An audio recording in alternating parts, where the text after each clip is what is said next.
নামনি অসমৰ বাণিজ্য প্ৰধান চহৰ বৰপেটা ৰোডৰ বাবুপাৰাত আজি নামনি অসমৰ প্ৰথমখন মানিকপাল ডেন্স ষ্টুডিঅ'ৰ শুভাৰম্ভণি কৰা হয়। উল্লেখযোগ্য যে ইণ্ডিয়া গট টেলেণ্ট 6ৰ 2015ৰ খিতাপ অৰ্জনকাৰী মানিকপালৰ তত্বাৱধানত উক্ত ডেন্স ষ্টুডিঅ'টোৰ ফিতা কাটি শুভ উদ্বোধন কৰে বৰপেটাৰ আৰক্ষী অধীক্ষক অমিতাভ সিনহাই। উক্ত ডেন্স ষ্টুডিঅ'টোৰ মুখ্য তত্বাৱধায়ক তথা মুখ্য প্ৰশিক্ষক মানিকপালে ভাষণত কয় যে অসমৰ যিসকল ইচ্ছুক তথা আগ্ৰহী ল'ৰা-ছোৱালীয়ে বলিউড, কণ্টেম্পৰেৰী, হিপ হপ আদি বিভিন্ন নৃত্যৰ যোগেদি সৰ্বভাৰতীয় পৰ্যায়ৰ নিজৰ লগতে অসমৰ নাম আদৰি নিব পাৰে, তাৰ প্ৰতি লক্ষ্য ৰাখি ষ্টুডিঅ'টোৰ জৰিয়তে সুন্দৰভাৱে নৃত্যৰ প্ৰশিক্ষণ ল'ব পাৰিব। এই ডেন্স ষ্টুডিঅ'টোত মায়ানগৰী, মুম্বাই, কলকাতা, ছিকিম, গুৱাহাটী আদিৰ বিভিন্ন ঠাইৰ পৰা অভিজ্ঞতা সম্পন্ন নৃত্যগুৰুসকলে আহি প্ৰশিক্ষণ প্ৰদান কৰাৰ লগতে দৰিদ্ৰ ঘৰৰ সন্তানসকলেও পাৰদৰ্শিতা দেখুওৱা অনুসৰি বিনামূলীয়াকৈ প্ৰশিক্ষণ ল'ব পাৰিব। উক্ত অনুষ্ঠানটোত বৰপেটা ৰোড আৰক্ষী থানাৰ ভাৰপ্ৰাপ্ত বিষয়া ওম প্ৰকাশ তিৱাৰী, বিশিষ্ট সমাজ সেৱক হীৰালাল কৰ্মকাৰ, ৰাজকুমাৰ সাহা, বিশিষ্ট শিক্ষাবিদ প্ৰদীপ দেৱনাথকে ধৰি বহু কেইগৰাকী গণ্যমান্য ব্যক্তি উপস্থিত থাকে। सो मैं सबको थैंक यू बोलना चाहूँगा और सबसे बड़ा थैंक यू आसाम पुलिस, क्योंकि एसपी सर आके इतना अच्छा बोला कि हमेशा मेरे साथ रहेंगे, क्योंकि साथ था पहले से ही, अभी भी साथ है, तो ये बहुत बड़ा बात है। और सब दादू आया है, तो दादू लोग आया, मामा आया है, फुल सर आया है, तो सब लोग सपोर्ट के लिए आए हैं। तो मैं चाहूँगा कि ऐसे सपोर्ट करते रहे, क्योंकि आप लोगों का सपोर्ट हमेशा ज़रूरत पड़ेगा। अभी मैं बहुत मतलब जीत करके ये क्लास खुला हूँ, क्योंकि मेरा अभी बहुत बिजी शेड्यूल चल रहा था, बैक टू बैक शो था, लेकिन मैं वो सब छोड़ छाड़ के यहाँ पे रह के क्लास रेडी करके खुद अकेला ये खड़ा किया स्टूडियो। अभी मैं चाहता हूँ कि खुद रह के ट्रेन करके बच्चे लोगों को एक इंटरनेशनल प्लेटफॉर्म में पहुँचाओ, मेरे जैसा और बच्चा बरपटा रोड से आगे जाए, क्योंकि नेशनल इंटरनेशनली बहुत सारा मेरा स्टूडेंट्स परफॉर्म कर रहे हैं बहुत जगह में, तो मैं चाहता हूँ बरपटा रोड से भी जाए कोई, क्योंकि कितना स्टूडेंट आपका? मेरा मतलब इंडिया में ऑलमोस्ट हर जगह में स्टूडेंट्स है, इतना वर्कशॉप कराया। अभी रिसेंटली हमारा सीएम के वाइफ का जो स्कूल है विद्या इंटरनेशनल स्कूल, वहाँ पे जाके मैं खुद सुपरवाइज़र होकर एरियल एक्ट कोरियोग्राफ करके आया हूँ गुवाहाटी से।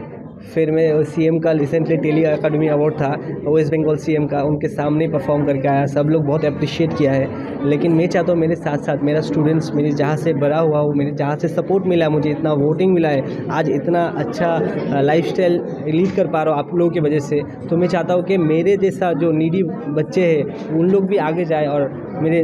मैं जहाँ पे मुझे पहुँचाया, मैं भी मेरे हाथ पकड़ के उनको लेके जाके वहाँ तक परफॉर्म कर पाऊँ। ये अंदर से बहुत जुनून है, और मैं यही दिखाना चाहता हूँ आप लोगों को, सिर्फ बोलना नहीं चाहता हूँ। तो इसे सपोर्ट करते रहना,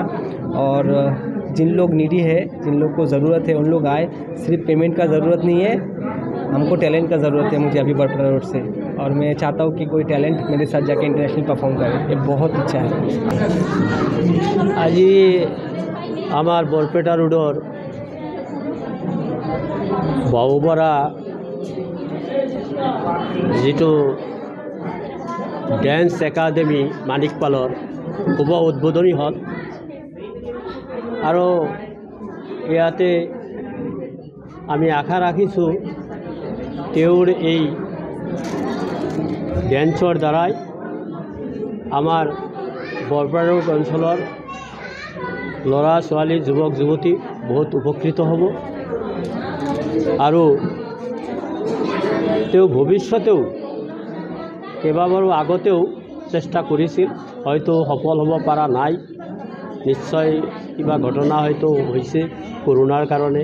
বা কিবা কাৰণে। এইবাৰ আমি আশা কৰিছোঁ সি ছাকচেছ হ'ব, আৰু আজি যিসকল ব্যক্তি আমাৰ জিলা অধীক্ষক আৰু ভাৰপ্ৰাপ্ত বিষয়া আৰু লগতে কেইবাজনো বিশিষ্ট ব্যক্তি আজি এই উদ্বোধনীত তেওঁলোকে আহিছে, গতিকে মই সকলোকে কম যে বৰপেটা ৰোডৰ যে এই মানিকপালৰ যিটো ডেন্স একাডেমি, ইয়াতে যাতে ল'ৰা ছোৱালীবিলাকক ইয়াতে ডেন্সত সময় লৈ এংগেজ কৰে, আৰু ইয়াৰ পৰা ডেন্সৰ লগে লগে শাৰীৰিক মানসিক বিকাশ হ'ব, মোবাইলৰ প্ৰতি নিচা নহ'ব। গতিকে মই এইটো সকলোকে অনুৰোধ কৰিম, আৰু মানিকপাল যাতে ছাকচেছ হয়, যাতে তাৰ উদ্দেশ্য আছে বৰপেটা ৰোডৰ পৰা তেওঁ যাতে এজন টেলেণ্ট আইডিয়েল ইণ্ডিয়ান আইডলত ওলাব পাৰে, তাৰে তেওঁৰ চেষ্টা যাতে সেইটো তেওঁ নিজেও যিহেতু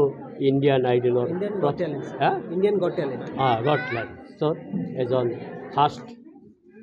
আছিল গতিকে মই ভাবোঁ যে তেওঁৰ আগৰ পৰাই আশা যিহেতু তেওঁ অৰিজিনেল বৰপেটা ৰোডৰ বাসিন্দা আৰু তেওঁৰ প্ৰিভিয়াছ হিষ্টৰী হয়তো বহুতেই নাজানে যে তেওঁ এজন সাধাৰণ ঘৰৰ ল'ৰা আৰু আততায়ীৰ গুলীত তেওঁৰ সৰু অৱস্থাতে দেউতাক মৰে মাকে কোনোমতে তাক তুলি দালি ডাঙৰ দীঘল কৰি চাহ বিক্ৰী কৰি যেনে তেনে হওক চৰকাৰী স্কুলত পঢ়াই তাৰপিছত মামেকৰ ঘৰ কোচবিহাৰ তাতে থাকি তেওঁ কলেজ কৰে আৰু তাৰ পৰাই তেওঁৰ লাইফ আৰম্ভ হয় তেওঁৰ সপোন আছে তেওঁ নিজেই যোগাযোগ কৰি কেনেকৈ যায় ইণ্ডিয়ান গট টেলেণ্টত তেওঁ পালে গতিকে মই তাৰ ভৱিষ্যত কামনা কৰিছোঁ। অসম আদিত্য, বৰপেটা।